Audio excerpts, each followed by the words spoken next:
Özgörüş Bişkek жолу машиналар сайын шыға албай атабыз. Айласыз чын.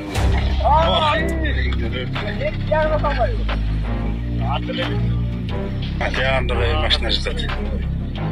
Қарағылашы, атбашы өзгөрүш жолу монтип былтыр жасамыш болду эле, чоюлуп арга жеринен машиналар сайылып жолдун баары жабылып атат.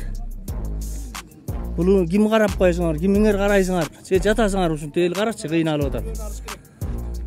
Мына милдеттин алдыда бул машина эртең менен сайылган бойдон калды. Ачайын ичиндеги жол.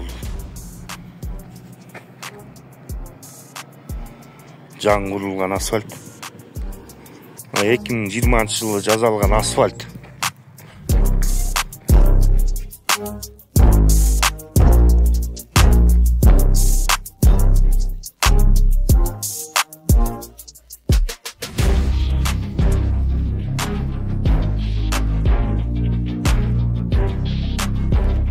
Битум төккөнүн карап койгула. Ачак айындын жолу. Ушундай кантип битум төксүн. Анан бул асфальт түшүп калбайбы бат эле?